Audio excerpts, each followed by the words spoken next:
سب سے گہرا اثر مرتب کیا،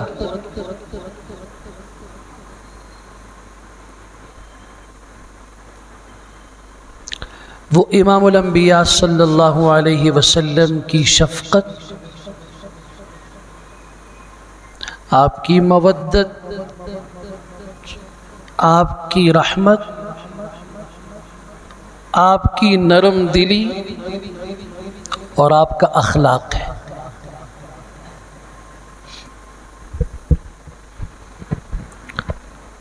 آج امت مسلمہ کو سب سے زیادہ جس چیز کی ضرورت ہے وہ سیرت کا یہ حصہ ہے۔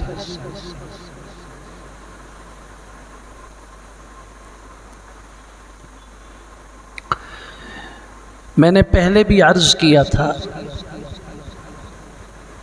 کہ رسول اکرم صلی اللہ علیہ وسلم کے ساتھ جس چیز کی نسبت ہے اس کا ذکر کرنا، اس سے عقیدت محبت رکھنا، اس کی تعظیم، اس کا ادب اور احترام کرنا، یہ ایمان کا ایک حصہ اور جز ہے۔ آپ کے صحابہ ہیں، آپ کے اہل بیت ہیں، آپ کا شہر ہے، اس شہر کی ایک ایک گلی ہے، آپ کی نماز ہے، آپ کی عبادات ہیں، آپ کے عقائد ہیں، معاشرت ہے، معاشیات ہیں، سیاسیات ہیں، اخلاقیات ہیں، آپ کے ساتھ جڑی ہوئی نسبت رکھنے والی ایک ایک چیز کو بیان کرنا، اس سے ہدایت لینا، عمل میں لانا اور اس کی تعظیم کرنا، یہ امت کے ذمہ واجب بھی ہے اور امت کے لیے ہدایت بھی ہے۔ لیکن سب سے بڑھ کر رسول اکرم صلی اللہ علیہ وسلم کی زندگی کا اور آپ کی سیرت کا جو ایک اہم ترین پہلو ہے، جسے آپ نے خود بیان کیا کہ اللہ نے مجھے بھیجا اس کے لیے ہے۔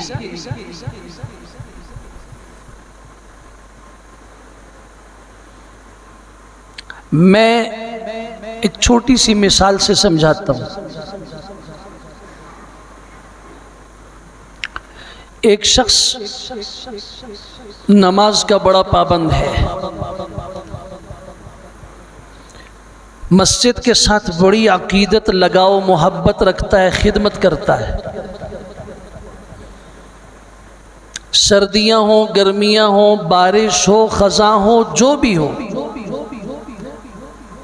وہ مسجد میں آتا ہے، اذان دیتا ہے، مسجد کے دروازے کھولتا ہے، سب سے پہلے مسجد میں آتا ہے اور سب سے آخر میں مسجد کے دروازے بند کر کے جاتا ہے۔ نمازی ہے، نیک اور صالح آدمی ہے، لیکن اس میں ایک کمی ہے اور وہ کمی ہے اخلاق کی۔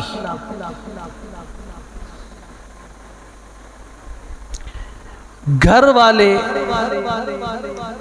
اس کی بیوی، اس کے بچے، اس کے والدین، اس کے بہن بھائی، اس کے قریبی رشتہ دار، اس کے پڑوسی اس کے اخلاق کی شکایت کرتے ہیں۔ تو میں یہ نہیں کہتا کہ اس کی نمازیں ضائع ہیں، میں یہ بھی نہیں کہتا کہ اس کے اعمال بیکار ہیں، لیکن اتنی بات ضرور ہے کہ اس آدمی کے ان اعمال کا دوسرے آدمی کے لیے ہدایت کا کوئی اثر نہیں رکھتا۔ اس کا اور اس کے رب کا معاملہ ہے، لیکن اوروں کے لیے ہدایت کا سبب یہ آدمی نہیں بن سکتا۔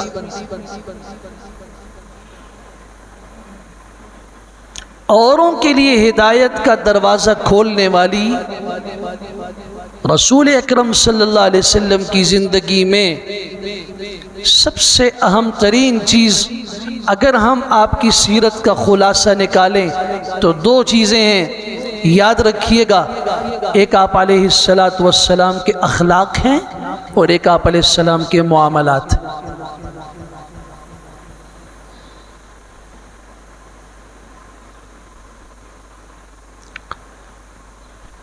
سیرت النبی کا یہ پہلو آج بہت کم بیان کیا جاتا ہے اور بہت ہی کم اس پہ ہم لوگ عمل کرتے ہیں۔ بہت مشکل ہوتا ہے، بہت مشکل ہوتا ہے جب انسان گھر میں قدم رکھے اور اس کی اہلیہ، اس کے بچوں میں سے کسی سے کوئی غلطی ہو جائے تو یہ بہت بڑا امتحان کا وقت ہوتا ہے اس شخص کے اخلاقیات کا۔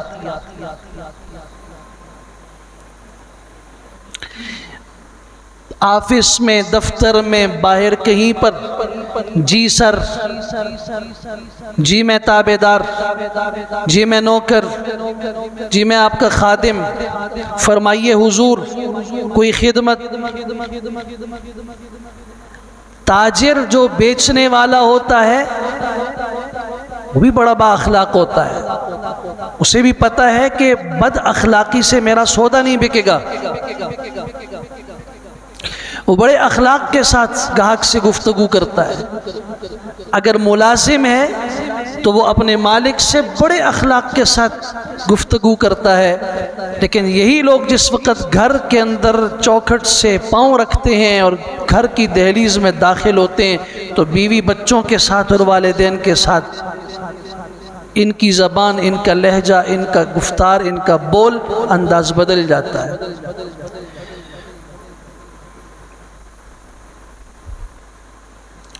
کئی لوگ ایسے دیکھے گئے جن کی اولادیں ان کے اخلاقیات سے اتنی تنگ ہیں کہ وہ یہ کہتے ہیں کہ اگر ہمارے والد صاحب دور کہیں سفر پہ چلے جائیں تو زیادہ بہتر ہے۔ اور میں اگر یہ بھی کہوں کہ بعض میں نے خود سنا اور ساتھیوں نے کہا کہ جی وہ ہمارے دادا جی ہیں، ہمارے چاچا جی، ہمارے والد صاحب ہیں، اگر وہ اللہ کے راستے میں 1 سال کے لیے چلے جائیں تو ہمیں بڑی خوشی ہوگی۔ تو اللہ کے راستے میں سال نہیں، ساری زندگی کے لیے، لیکن یہ گھر میں ان کے اخلاق سے تنگ ہو کر وہ کہہ رہے ہیں۔ ٹیچر 2 فائدے ہو جائیں گے، ایک تو اللہ کے دین کی خدمت اور دوسری بات یہ ہے کہ ہم جس ایذا سے گزر رہے ہیں اس سے بھی عافیت ہو جائے گی۔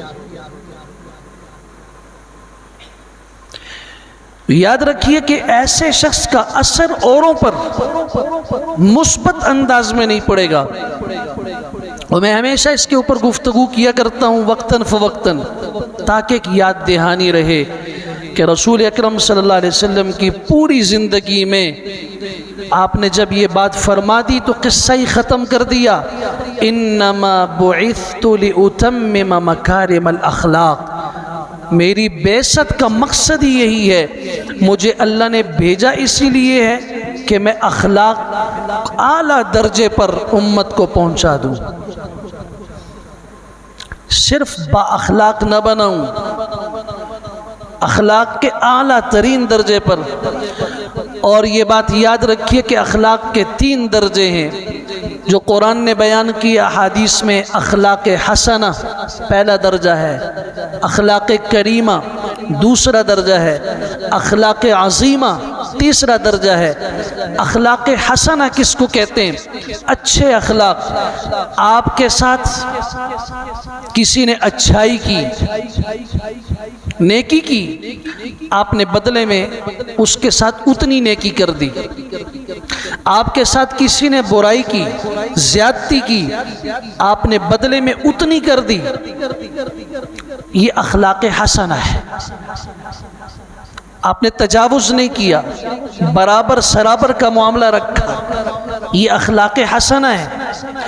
اس سے اوپر ایک درجہ ہے، وہ درجہ ہے اخلاق کریمہ۔ آپ کے ساتھ کسی نے زیادتی کی، آپ نے بدلہ نہیں لیا، اسے معاف کر دیا، یہ اخلاق کریمہ ہے، اس کا درجہ اخلاق حسنہ سے اوپر ہے۔ لیکن ان دونوں سے اوپر سب سے بلندی پر جو اخلاق ہیں انہیں قرآن اخلاق عظیمہ کہتا ہے۔ یہ وہ اخلاق ہیں، آپ کے ساتھ کسی نے بدتمیزی کی، زیادتی کی، ظلم کیا، آپ کی حق تلفی کی، ناانصافی کی، گالی دی، آپ نے بدلہ نہیں لیا، معاف بھی کیا، اور بدلے میں آپ نے اس کے ساتھ اچھائی کر دی۔ صرف ایسا نہیں کہ بدلہ نہیں لیا، صرف یہ بھی نہیں کہ آپ نے معاف کر دیا، نہیں، آپ نے بدلہ نہیں لیا، معاف بھی کیا، اور ساتھ اس کی برائی کے بدلے میں آپ نے اس کے ساتھ اچھائی کا معاملہ کر دیا۔ قرآن سورہ فصلت کے اندر اعلان کرتا ہے وَلَا تَسْتَوِي الْحَسَنَةُ وَلَا السَّيِّئَةُ۔ یاد رکھو ایمان والو، یاد رکھو دنیا کے کونے کونے میں بسنے والو، کبھی بھی برائی اور نیکی برابر نہیں ہو سکتے، کبھی بھی بدی اور اچھائی ایک جیسے نہیں ہو سکتے۔ اگر کوئی آپ کے ساتھ برائی کرے تو اگر آپ کہیں کہ میں بدلے میں برائی کر کے اس کی برائی کو ختم کروں گا، اللہ کے قرآن کا فیصلہ یہ کبھی بھی برائی ختم نہیں ہوگی۔ اس نے برائی کی، آپ نے بدلے میں اس کے ساتھ برائی کر دی، وہ پھر برائی کرے گا، آپ پھر کریں گے، وہ پھر کرے گا، یوں سلسلہ نسلوں تک جاری رہے گا۔ وَلَا تَسْتَوِي الْحَسَنَةُ وَلَا السَّيِّئَةُ۔ اگر آپ نے برائی کو مٹھانا ہے، اس کا قرآنی نسخہ بتا رہا ہوں، ادفع باللتی ہی احسن۔ آپ برائی کو ختم کرنا چاہتے ہیں، آپ کسی کے ظلم کا خاتمہ چاہتے ہیں، اس کا طریقہ قرآن بتا رہا ہے۔ آپ نے کیا کرنا ہے؟ ادفع باللتی ہی احسن، اس کی برائی کو آپ اچھے انداز سے اچھائی اور نیکی کے ساتھ دور کریں۔ انما بعثت لأتمم مکارم الاخلاق۔ یہودیوں کو اخلاق کا پہلا درجہ ملا، اخلاق حسنہ۔ وَكَتَبْنَا عَلَيْهِمْ فِيهَا أَنَّ النَّفْسَ بِالنَّفْسِ وَالْعَيْنَ بِالْعَيْنِ وَالْأَنْفَ بِالْأَنْفِ وَالْأُذُنَ بِالْأُذُنِ وَالسِّنَّ بِالسِّنِّ وَالْجُرُوحَ قِصَاص۔ وہاں بدلہ فرض تھا، کسی نے زیادتی کی اتنا بدلہ لے لو، آنکھ پھوڑی اس کی آنکھ پھوڑ دو، انگلی کاٹی ہاتھ توڑا انگلی کاٹ تو ہاتھ توڑ دو، آنکھ پھوڑ دی ناک توڑ دیا، کان کو نقصان پہنچایا، جتنی زیادتی اس نے کی ہے وَكَتَبْنَا عَلَيْهِمْ، ہم نے بنی اسرائیل پہ فرض کیا کہ وہ ایسا بدلے میں کریں۔ یہ اخلاق حسنت، زیادتی نہیں۔ اس کے بعد حضرت عیسیٰ علیہ السلام کی قوم آئی، اللہ نے انہیں اخلاق کا ایک اوپر والا درجہ دیا، اخلاق کریمہ دیے۔ آپ کے ساتھ کسی نے زیادتی کر دی، بدلہ نہ لو، معاف کر دو۔ چنانچہ آپ انجیل پڑھیے، عیسیٰ علیہ السلام کی تعلیمات پڑھیے، آپ نے اپنی امت کو سکھایا اگر تمہاری گال پر تمہارے چہرے پر کوئی تھپڑ مارے، وہ تھپڑ کھا لو، اسے بدلے میں جواب نہ دو۔ یہ اخلاق کریمہ ہے۔ اور آپ مجھے بتائیے یہ جو آخری امت ہے امام الانبیاء صلی اللہ علیہ وسلم کی، یہ امت سب سے اعلیٰ ہے یا نہیں؟ تو اس کی صفات بھی سب سے اعلیٰ ہونی چاہیے یا نہیں؟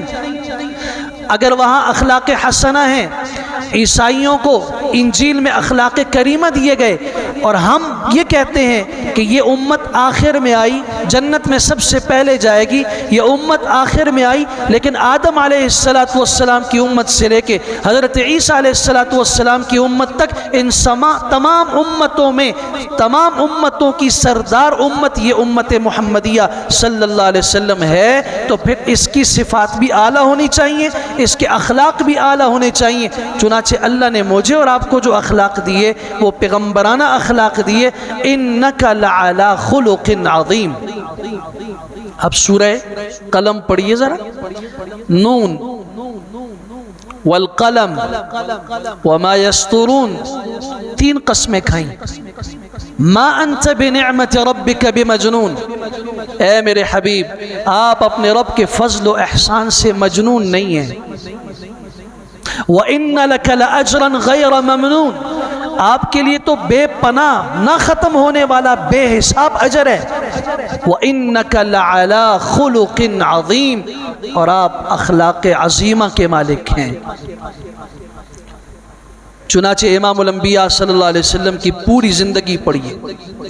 میں نے کہا سب سے مشکل اخلاق کا مظاہرہ گھر میں ہوتا ہے۔ ہمارے ہاں تو یہ سمجھا جاتا ہے جتنا گھر میں بیوی اور بچوں کو دبا کے رکھو تو یہ ٹھیک رہیں گے، ان کے اوپر سختی رکھو تو یہ ٹھیک رہیں گے۔ امام الانبیاء صلی اللہ علیہ وسلم کے اخلاق بھی ذرا سنو۔ آپ نے فرمایا خیرکم خیرکم لأہلہ، تم میں سب سے بہترین انسان وہ ہے جو گھر والوں کے لیے بہترین، جو باہر تو جی جی کرتا ہے لیکن گھر میں داخل ہوتے ہوئے کبھی اس کی زبان سے اس کے بچوں نے جی نہیں سنا، اس کی اہلیہ نے زندگی پر اس سے جی نہیں سنا۔ امام الانبیاء صلی اللہ علیہ وسلم نے فرمایا یہ بہتر نہیں ہو سکتا۔ خیرکم خیرکم لأہلہ، بچوں کے ساتھ معاملہ کیسے ہونا چاہیے؟ ہم تو کہتے ہیں کہ تشدد کرو، ڈرا کے رکھو، دبا کے رکھو۔ امام الانبیاء صلی اللہ علیہ وسلم کے ساتھ بچوں کا معاملہ یہ ہوتا تھا، اور بڑوں کا معاملہ یہ ہوتا تھا، غلاموں کا معاملہ یہ ہوتا تھا۔ جو ایک دفعہ حضور کی مجلس میں بیٹھا اس کا جی نہیں بھرتا تھا کہ میں یہاں سے اٹھ کے چلا جاؤں۔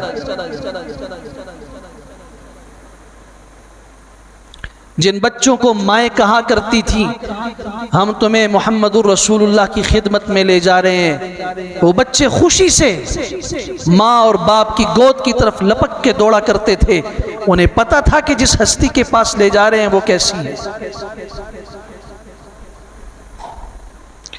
اس ڈاکٹر کی طرح نہ بنو جس نے بچے کو انجیکشن لگایا، اس کے بعد جب بچے کو ہم اٹھا کے کسی کے پاس لے جاتے ہیں دم کے لیے تو وہ بیچارہ گھبرا کے رو رہا ہوتا ہے۔ ایسے نہ بنو کہ بچوں کے دل میں اور اہل خانہ کے دل میں آپ کا تصور منفی طور سے بیٹھ جائے، وہ آپ سے دور رہنا پسند کریں۔ میں کہا کرتا ہوں حضور صلی اللہ علیہ وسلم کی نمازوں کو دیکھو، نماز اللہ سے تعلق کا ذریعہ ہے۔ آپ نماز میں ہوا کرتے تھے، بچے آپ کی پیٹھ پہ کھیلا کرتے تھے۔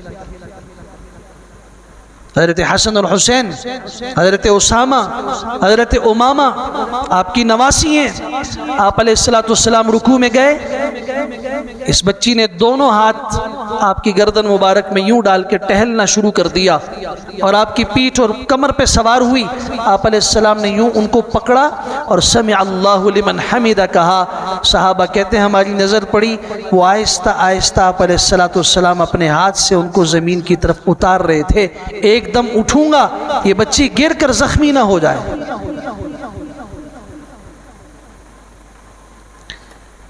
اس لیے پھر بچوں کو محبت ہوتی ہے۔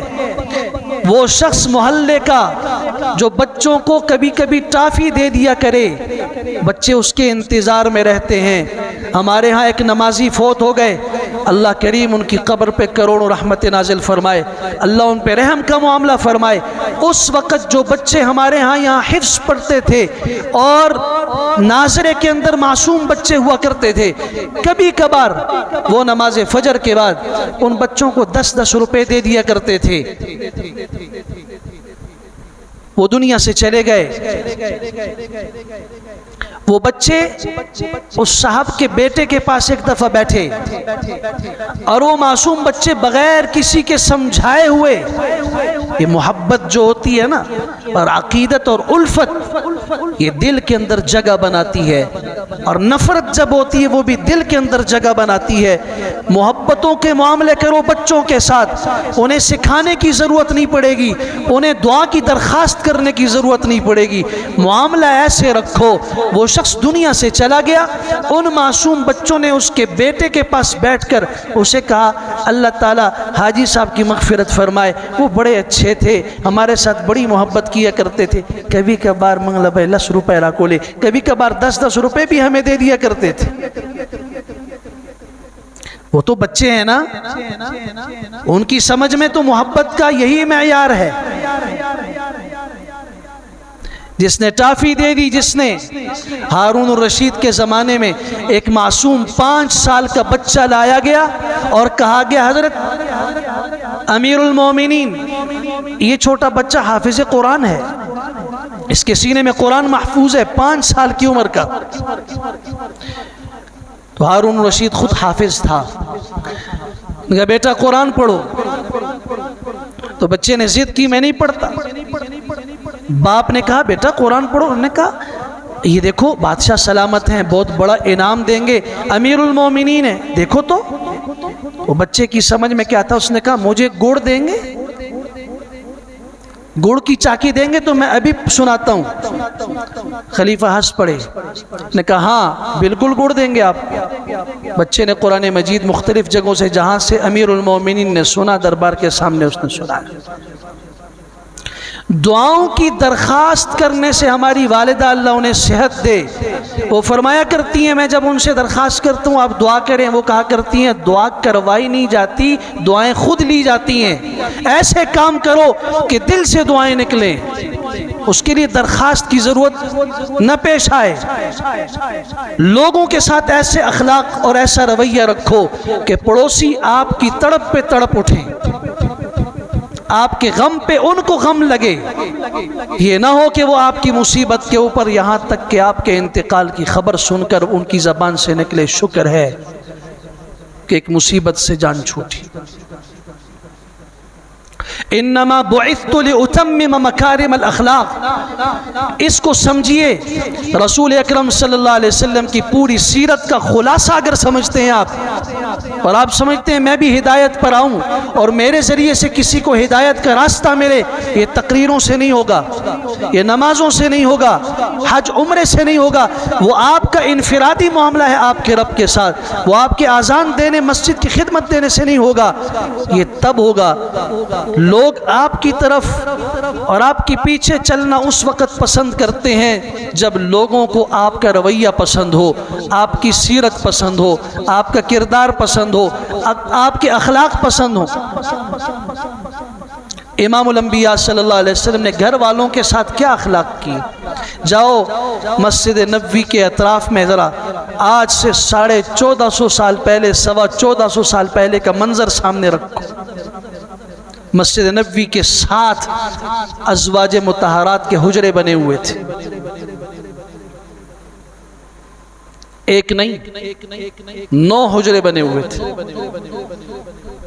9 بیویاں تھیں آپ کی بیک وقت، کل 11 ازواج، ایک وقت میں 9 بیویاں حیات تھیں۔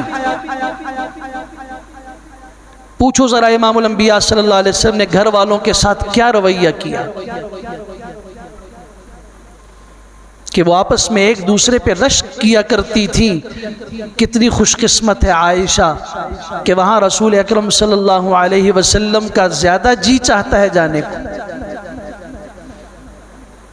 تو آپ علیہ السلام نے ان ازواج مطہرات کا دل رکھا، ایک ایک کی صفات بیان کی تاکہ کسی کے دل میں یہ نہ پیدا ہو کہ ہمارے شوہر میرے ساتھ کوئی فرق کا معاملہ کرتے۔ کبھی بھی کسی غزوے میں تشریف لے گئے، آپ نے قرآن اندازی کی، 9 بیویاں اکٹھی ساتھ نہیں لے جا سکتے، ایک جائے گی ساتھ، آپ نے قرآن اندازی کی، جس کا نام نکلا ان کو ساتھ لے گئے۔ آپ نے یوں دل رکھا، بچوں کا اس انداز سے دل رکھا، اور تو اور قریبی رشتہ داروں کے ساتھ، گھر کے والدین کے ساتھ۔ آج بیٹا اپنے باپ کو جب یہ کہتا ہے ابا جی تسی تے چپ کرو، استخلق غلیشا، مجھے بات کرنے دو. جب یہ باپ کو یہ کہتا ہے تو یہ قرآن مجید کی اس آیت کا کیا کرے گا؟ آؤ ذرا پیغمبر کے اخلاق، اس عظیم اخلاق کے مالک پیغمبر پر قرآن مجید سورہ بنی اسرائیل کی جو آیات اتری ہیں والدین کے حق میں، ان کے ساتھ آپ نے کیا معاملہ کرنا ہے؟ وَقَضَى رَبُّكَ أَلَّا تَعْبُدُوا إِلَّا إِيَّاهُ وَبِالْوَالِدَيْنِ إِحْسَانًا إِمَّا يَبْلُغَنَّ عِندَكَ الْكِبَرَ أَحَدُهُمَا أَوْ كِلَاهُمَا فَلَا تَقُل لَّهُمَا اف. یہ خطاب حضور کو ہے. مگر مجھے بتائیے کہ رسول اکرم صلی اللہ علیہ وسلم کے والدین حیات تھے؟ اب جب دنیا میں تشریف لائے تو آپ یتیمی کی حالت میں آئے. 6 سال کی عمر میں والدہ کا سایہ اٹھ گیا. آپ کے ماں باپ تو نہیں زندہ تھے. یہ قرآن کیوں کہہ رہا ہے فَلَا تَقُلْ لَهُمَا اف؟ آپ ان سے اف نہ کہیے. آپ کے ذریعے مجھے اور آپ کو پیغام دیا جا رہا ہے کہ جو امت کہتی ہے ہمیں فخر ہے کہ ہم محمد الرسول اللہ کے غلام ہیں، ہم پیغمبر کی امت میں ہیں، نبی آخر الزمان کی امت میں ہیں، انہیں یہ سمجھنا چاہیے کہ جو خطاب حضور کو ہے وہ آپ کو ہے. فَلَا تَقُلْ لَهُمَا اف، اف نہیں کہنا. گالی کہاں سے جائز ہو گئی؟ زبان درازی کہاں سے جائز ہو گئی؟ انہیں یہ کہنا کہ تسی چپ رہے ہو، یہ کہاں سے جائز ہو گیا؟ جہاں اف کی اجازت نہیں. اف کا مطلب کیا ہے؟ بیٹے کے پاؤں میں کانٹا چبھ گیا، اسے کوئی تکلیف اور درد محسوس ہوا، ماں باپ سامنے موجود ہیں. اگر یہ کہتا ہائے میں مر گیا، ہائے میری ٹانگ، ہائے بہت بڑا جملہ ہے، اف بھی نہیں. آپ کو تکلیف پہنچی، آپ کی زبان سے لفظ اف نکلے گا، یہ آپ کی زبان سے نکلے گا، لیکن آپ کی ماں کے دل کو چیر کے رکھ دے گا کہ یہ میرے بیٹے کو کیا ہوا. اتنا تکلیف ماں کو نہ پہنچاؤ. تکلیف تمہیں ضرور پہنچی ہے لیکن تمہاری اف سے ان کے دل کو تکلیف پہنچے گی، اس لیے اپنی تکلیف میں ماں باپ کے سامنے اف کرنے کی اجازت بھی نہیں ہے. وَلَا تَقُلْ لَهُمَا اف وَلَا تَنْهَرْهُمَا، انہیں جھڑکنا نہیں. وَقُلْ لَهُمَا قَوْلًا كَرِيمًا، اور اگر کبھی ان سے بات کرنے کا موقع ملے تو کریمانہ انداز سے بات کرنا. کریمانہ انداز کا مطلب کیا ہے؟ اس کی مثال حضرت حسن بصری رحمت اللہ تعالی نے دی ہے. جیسے کسی آقا کے غلام سے غلطی ہو جائے اور اسے پتہ ہو کہ میرے آقا کو میری غلطی کا پتہ چل گیا ہے، اور آقا نے اس غلام کو اپنے پاس بلایا ہو ادھر آؤ اور کہا تم نے یہ غلطی کی، تم نے یہ جرم کیا، تو وہ غلام اپنے آقا کے سامنے کیسے جواب دے گا؟ چونکہ غلامی کا زمانہ نہیں ہے، لیکن آپ استاد اور شاگرد کے بیچ میں مثال سے سمجھ سکتے ہیں. کسی طالب علم سے شاگرد سے غلطی ہو جائے اور استاد اسے بلائے کہ تم نے ایسا کیا ہے، تو وہ کیا کہتا ہے؟ جی غلطی ہو گئی، جی استاد جی آئندہ نہیں ہوگا، میں توبہ کرتا ہوں، پھر شکایت کا موقع نہیں ملے گا. جس انداز سے یہ غلام اور یہ شاگرد اپنی غلطی کے معلوم ہونے پر اپنے استاد اور اپنے آقا کے سامنے بولتا ہے، اس انداز سے ماں باپ کے سامنے بولنے کو قُلْ لَهُمَا قَوْلًا كَرِيمًا کہا جاتا ہے. بس نہیں، وَاخْفِضْ لَهُمَا جَنَاحَ الذُّلِّ مِنَ الرَّحْمَةِ، شفقت کے ساتھ اپنے پہلو ان کے سامنے جھکائے رکھو. یہ بازو ہیں نا، یہ پہلو ہیں ہمارے. ماں باپ کے سامنے یہ دونوں بازو نیچے ہونے چاہیے، تقریر ان کے سامنے نہیں ہونی چاہیے. ماں باپ سے بولنا پڑے ہاتھ انگلی اس طرح نہ اٹھاؤ. وَاخْفِضْ لَهُمَا جَنَاحَ الذُّلِّ، ذلت سے، عاجزی سے، مسکنت اور تابعداری کی انتہا کر دو. ماں باپ کے سامنے ہاتھ میں نیچے. اور صرف یہ نہیں، وقل، اور اپنے رب سے یہ دعا کرتے رہو، رب ارحمہما کما ربیانی صغیرا، اللہ میرے ماں باپ پہ ایسے رحم فرما جیسے بچپن میں انہوں نے میری تربیت کی۔ بچپن میں کس محبت کے ساتھ تربیت کی گئی، کبھی باپ کی گود میں پیشاب کر دیا، کبھی ماں کے پہلو میں پیشاب کر دیا، اور پاخانہ اور گندگی کر دی، اس ماں نے کبھی بھی ناک نہیں چڑھائی، اٹھا کے صاف کر کے دھلا کے پھر۔ کبھی کبھار پیٹ کے خراب ہونے کی صورت میں گھنٹے میں 10 مرتبہ قضاء حاجت تم نے کی، ماں نے ایک مرتبہ شکایت نہیں کی۔ قل رب ارحمہما کما ربیانی صغیرا، یہ اخلاق کا وہ پہلو ہے جو امام الانبیاء صلی اللہ علیہ وسلم کو اللہ نے بتایا، اور آپ نے اپنی امت کو تعلیم دی اور فرمایا میرے صحابہ، اگر میں تمہیں نماز پڑھا رہا ہوتا اور میں نے سورہ فاتحہ شروع کر رکھی ہوتی، مجھے میری ماں حجرے کا دروازہ اور کھڑکی کھول کے آواز دیتی یا محمد، میں کہتا لبیک یا امی، میں نماز توڑ کے اپنی ماں کی طرف چلا جاتا۔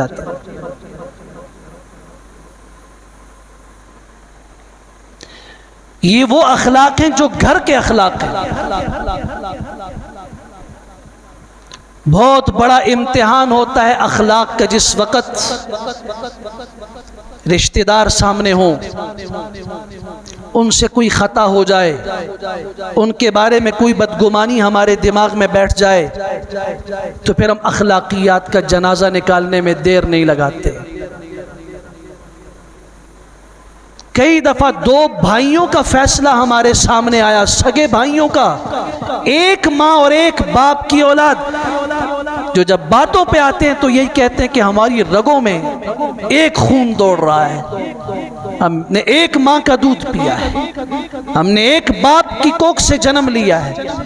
لیکن جس وقت ان میں نفرت پیدا ہوئی تو اللہ کی قسم فیصلوں میں ہم نے یہ جملے سنے، یہاں سے کہا گیا استاد جی، مفتی صاحب، عالم دین صاحب، قاضی صاحب، اگر مجھے جہنم میں جانا پڑے مجھے وہ قبول ہے، لیکن میں اسے ایک پائی دینے کے لیے تیار نہیں ہوں۔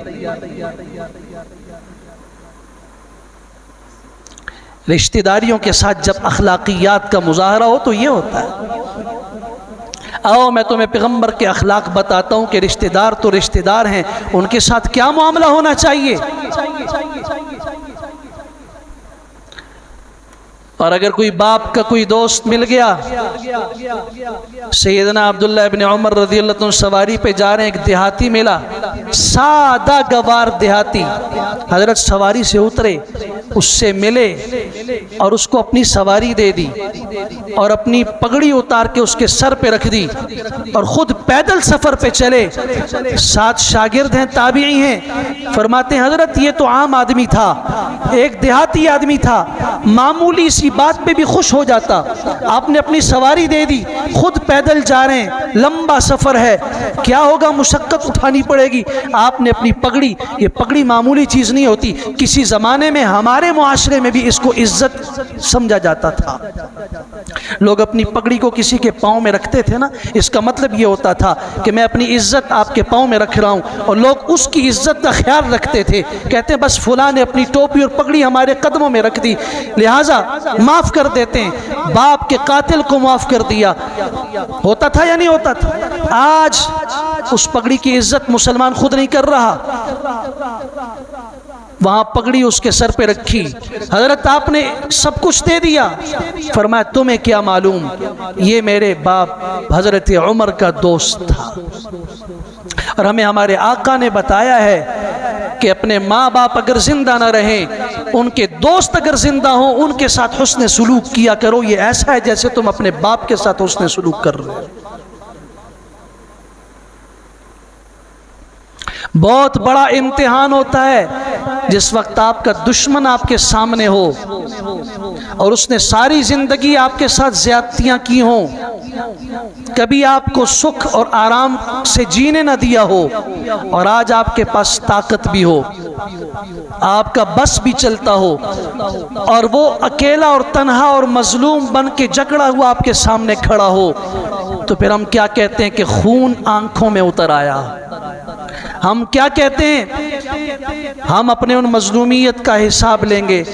آؤ سیدنا ابو ہریرہ رضی اللہ تعالیٰ عنہ کی وہ حدیث پڑھو جو سنن ترمذی میں موجود ہے، مسلم کے اندر موجود ہے. صحابی رسول آئے، یا رسول اللہ ان لی قرابہ، میرے کچھ رشتہ دار ہیں بڑے زیادتی کرنے والے ہیں. 3 باتیں رشتہ داروں کے متعلق کہیں، اور غور کیجئے وہ آج ہم میں سے ہر ایک کے دل میں اپنے رشتہ دار کے متعلق موجود ہیں. ان لی قرابہ، میرے کچھ رشتہ دار ہیں، اصلہم ویقطعونی، میں ان سے جوڑ کے رکھتا ہوں وہ توڑ کے رکھتے ہیں. میں رشتہ داری جوڑتا ہوں وہ توڑتے ہیں. اللہ اکبر، غور کیجئے ذرا. وَأَحْسَنُ إِلَيْهِمْ وَيُسِيئُونَنِي، میں ان کے ساتھ اچھائی کرتا ہوں وہ بدلے میں ہمیشہ برائی کرتے ہیں. وَأَحْلُمُ عَنْهُمْ، میں انہیں برداشت کرتا ہوں. وَيَجْهَلُونَ عَلَيْهِ، وہ ہمیشہ میرے ساتھ زیادتی اور جہالت کا معاملہ کرتے ہیں. 3 باتیں کہیں رشتہ داروں کے متعلق. جواب کیا ہونا چاہیے؟ سر آپ اپنے آپ سے پوچھیں. میرے پاس ہر ایک آدمی دل میں 1 منٹ کے لیے سوچے، میرے پاس ایک شخص آ گیا اور وہ مجھ سے یہ 3 باتیں کہہ رہا ہے، میرا جواب کیا ہوگا؟ پر ہم بوتھے تھے مارو، ختم کرو تعلق، تم کوئی محتاج ہو اس کے، راستہ بدل دو. جب وہ نہیں کر رہا تو تم بھی چھوڑ دو. یہ کہہ رہے ساری زندگی میری گزری، ساری زندگی، ایک دفعہ نہیں. جب بھی میں حسن سلوک کرتا ہوں میرے ساتھ زیادتی کرتے ہیں، میں جوڑتا ہوں وہ توڑتے ہیں، میں انہیں معاف کرتا ہوں میرے اوپر زیادتی کرتے ہیں. آؤ اخلاق عظیمہ کے اس پیغمبر کی عظیم اخلاق کی بات سنو. امام الانبیاء صلی اللہ علیہ وسلم نے فرمایا اگر ایسا ہی ہے جیسے تم کہہ رہے ہو تو پھر اپنا یہ سلوک جاری رکھو. جب تک تم اپنا یہ معاملہ ان کے ساتھ جاری رکھو گے اللہ ایک فرشتے کو تمہارا مددگار بنائے رکھے گا.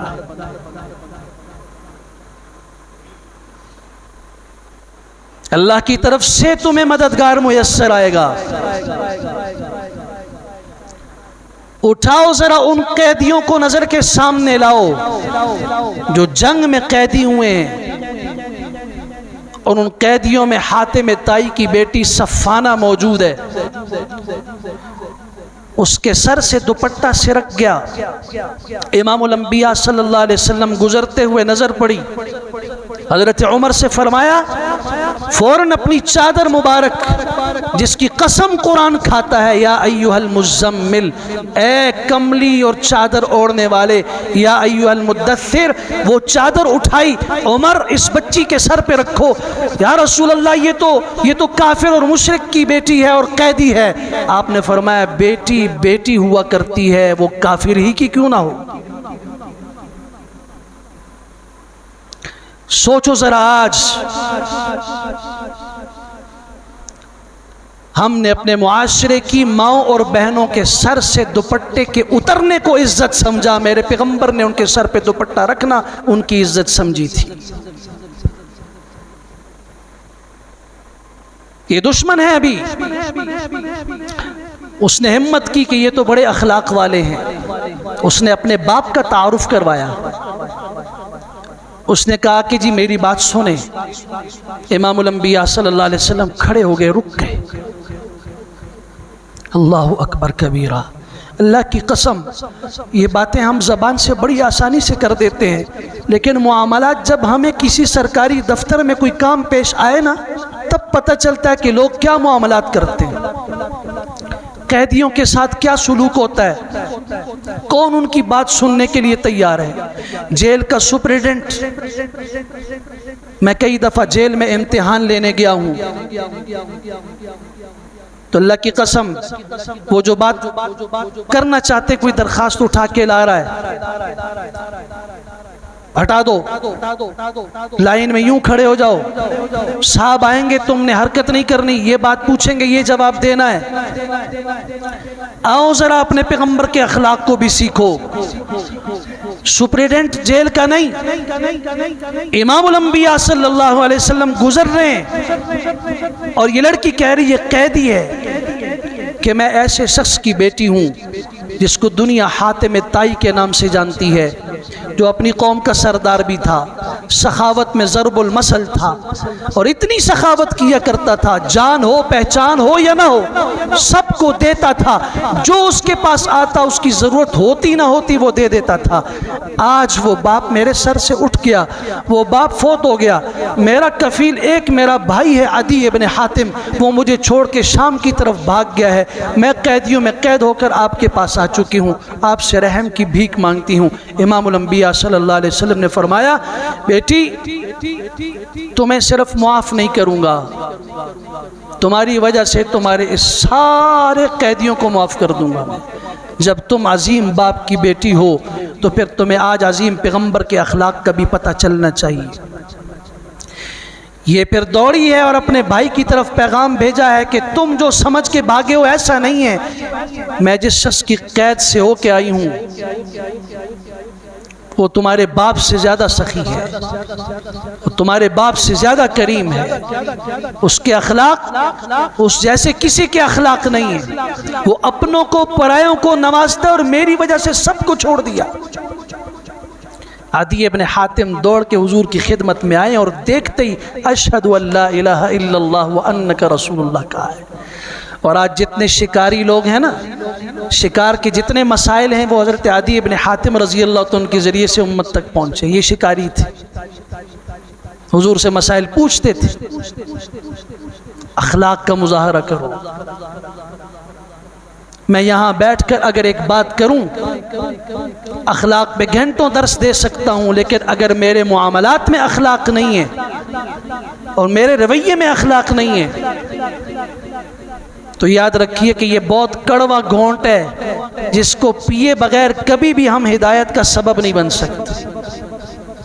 یہ تبلیغی جماعت والے اللہ تعالیٰ نے جزائے خیر عطا فرمائے، یہ جب کسی بستی میں جاتے ہیں ان کو بڑوں نے کیا سکھایا ہوا ہے کہ شاید لوگ تمہارے بستر باہر پھینک دیں، ہو سکتا ہے کہ لوگ آگے محبت کا معاملہ نہ کریں، مسجد کو بند کر دیں، ہو سکتا ہے کہ لوگ تمہارے ساتھ نفرت کا معاملہ کریں، تم نے کیا کرنا ہے؟ جواب نہیں دینا، تم نے بستی سے باہر بیٹھ کر پہلے دعا کرنی ہے، اے اللہ اس بستی کے اندر ہمارا داخلہ خیر کا فرما، اللہ ہمیں اللہم اہد بنا، اللہ ہمارے ذریعے قوم کو ہدایت عطا فرما۔ یہ اس پیغمبر صلی اللہ علیہ وسلم کی دعاؤں میں سے ہے۔ طائف کے سفر کو دیکھ لیجئے، جنہوں نے پتھر مارے تھے، جبرائیل نے آ کے کہا تھا یہ پہاڑوں کا فرشتہ، ہواؤں کا فرشتہ، سمندر کا فرشتہ، زمین پر مقرر فرشتہ موجود ہے میرے ساتھ، اگر آپ حکم دیں تو زمین انہیں نگل لے، دو پہاڑ انہیں پیس کے رکھ دیں، سمندر کی لہریں اٹھا کے انہیں ڈبو کے غرق کر دیں، ہوائیں اڑا کے ان کا نام و نشان مٹا دیں۔ آپ نے فرمایا اللہم اہد قومی فانہم لا یعلمون، اللہ میری اس قوم کو ہدایت عطا فرما، انہیں پتہ نہیں ہے۔ اللہم اہد دوسن، قبیلہ دوس کا سردار عامر بن طفیل آتا ہے، اللہ کے رسول بد دعا کیجئے میری قوم کے لیے اللہ انہیں ہلاک کر دے، آپ بد دعا کریں۔ امام الانبیاء کے ہاتھ اٹھے ہیں، اللہم اہد دوسن فانہم لا یعلمون، اللہ قبیلہ دوس کو ہدایت عطا فرما۔ وہ صحابی کہتے ہیں میں اپنی قوم کی ہلاکت کی دعا کرنے آیا تھا اور پیغمبر کی زبان سے نکل رہے اللہم اہدہم، اللہ انہیں ہدایت عطا فرما۔ کبھی فرمایا اللہم اہد ثقیفا، اللہ طائف والوں کو ہدایت عطا فرما۔ بہت بڑا مشکل ہوتا ہے جس نے آپ کا خون بہایا ہو، جس نے آپ پہ تشدد کیا ہو، جس نے آپ کے ساتھ زیادتی کی ہو، آپ راتوں کو اٹھ کے اس کے لیے دعائیں کر رہے ہوں، بہت مشکل معاملہ ہے، لیکن اخلاق عظیمہ اسی کو کہا جاتا ہے۔ کبھی یہودی بچہ ہے، اس کی عیادت کے لیے حضور اس کے گھر پہ جا رہے ہیں، اس کے سرانے پہ بیٹھ رہے ہیں اور اسے کہہ رہے ہیں کہ کلمہ طیبہ پڑھ لو کامیاب ہو جاؤ گے۔ اس کی آخری سسکیاں ہیں، وہ اپنے باپ کی طرف یوں دیکھتا ہے، صحیح بخاری کے الفاظ ہیں، باپ کہتا ہے اطع ابو القاسم، ابو القاسم جو کہہ رہے ہیں وہ مان لو، کیا زبردست اخلاق ہیں اور کیا دل کا بدلنا ہے. وہ یہودی کا بیٹا ہے مگر آپ جب اخلاق کا مظاہرہ کرتے ہیں اخلاق دشمن کے سینے کو چیر کر اندر راستہ بناتے ہیں. آپ گئے وہ یہودی ہے, بیٹے کو کہہ رہے اطیع ابو القاسم, ابو القاسم کی بات مان لو. اس کی زبان سے نکلتا ہے لا الہ الا اللہ محمد الرسول اللہ, اس کی جان نکل جاتی ہے. اور امام الانبیاء وہاں سے نکلتے ہوئے اللہ کی تعریف کر رہے ہیں الحمدللہ الذی انقذ بی نسمۃ من النار. اللہ ساری تعریفیں تیرے لیے ہیں کہ میری وجہ سے ایک جان کو جہنم سے تو نے بچا لیا. کبھی خیبر کا معرکہ ہے, یہ تو کہا جاتا ہے کہ حضرت علی رضی اللہ تعالیٰ نے خیبر کا میدان فتح کیا, مرحب کو ایک وار سے قتل کیا, خیبر کا دروازہ اکھاڑا, سب بالکل ٹھیک ہے, سیرت میں موجود ہے. لیکن جانے سے پہلے جو حضور نے تلقین کی ہے اس پہ ذرا توجہ دینے کی ضرورت ہے.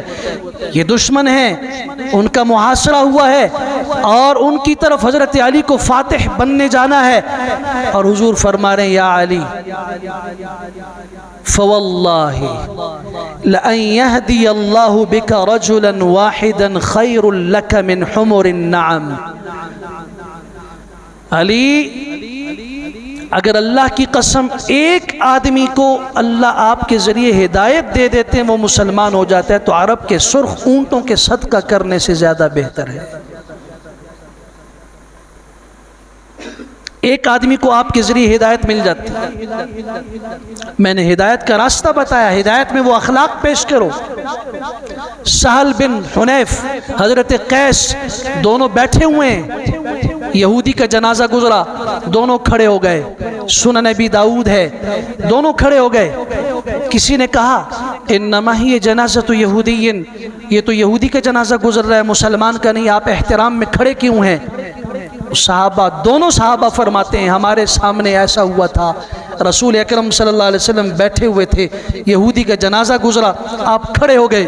کسی نے اسی طرح کہا تھا انما ہی جنازۃ یہودی, یا رسول اللہ یہ کسی یہودی کا جنازہ ہے, مسلمان کا نہیں, آپ کیوں کھڑے ہوئے؟ آپ نے فرمایا الیست نفسا, کہ یہ انسان نہیں ہے؟ کیا یہ آدم علیہ السلام کی اولاد میں سے نہیں تھا؟ وہ اس کے رب کا معاملہ ہے, اس سے حساب میں نہیں لے گا, میں نے نہیں لینا, حساب اللہ لے گا جس کے سامنے وہ جا رہا ہے. لیکن مجھے جس چیز کا حکم ہے الیست نفسا, یہ یہودی کے بارے میں اگر کہا ہے تو آج مسلمان بھائی اور مسلمان پڑوسی اور پھر ماں اور باپ اور بیوی اور بچے اور رشتہ دار اور دوست اور احباب اور کائنات میں بسنے والے یہ انسان کیا الیست نفسا نہیں ہے؟ کیا یہ اس میں نہیں آتے؟ اٹھاؤ فتح مکہ کے موقع پر ایک دن میں 2000 آدمی مسلمان ہوئے ہیں, 2000 آدمی ایک دن میں. کیوں؟ کہ سب کانپ رہے ہیں اور سب کے بدن پہ رونگٹے کھڑے ہیں کہ آج ایک ایک ظلم کا حساب ہوگا. آج وہ جو 13 سال ہم نے آج سے 8 سال پہلے ان مسلمانوں کے ساتھ زیادتیاں کی, آج یہ فاتحانہ طور پہ داخل ہو رہے ہیں, ان کی قوت ہے, طاقت ہے. ہم قیدی بن جائیں گے, ہماری بیویاں غلام بن جائیں گی, باندیاں بن جائیں گی, بازاروں میں بکیں گی, ہمارے بچے بکیں گے, غلام بنائے جائیں گے, ہمیں مارا پیٹا جائے گا, سر قلم کیا جائے گا. یہ کانپ رہے ہیں. اور ایسے میں کسی صحابی کی زبان سے نکلا, حضرت ابو عبیدہ ابن الجراح, سبحان اللہ, کمانڈر ہیں, یہ فاتح بیت المقدس ہیں, عظیم صحابی ہیں. ان کی زبان سے نکلا الیوم یوم الملحمہ, آج شدید جنگ کا دن ہے, آج حساب و کتاب ہم برابر کر دیں گے. امام الانبیاء صلی اللہ علیہ وسلم نے فرمایا نہیں, الیوم یوم المرحمہ, آج رحم کا دن ہے. وما ارسلناک الا رحمتا للعالمین, ہم نے آپ کو رحمت بنا کے بھیجا ہے, عالمین کے لیے بھیجا ہے, للمسلمین نہیں, للمؤمنین نہیں, للعلماء نہیں, للعالمین. وقت نہیں ورنہ میں بتاتا کہ حضور کی رحمت کا حصہ پرندوں کو بھی ملا, چیونٹیوں کو بھی ملا, وما ارسلناک الا رحمتا للعالمین، یہ رحمت آئی کہاں سے؟ فبما رحمت من اللہ لنت لہم، اللہ کا فضل ہے، اللہ نے آپ کو نرم کر دیا۔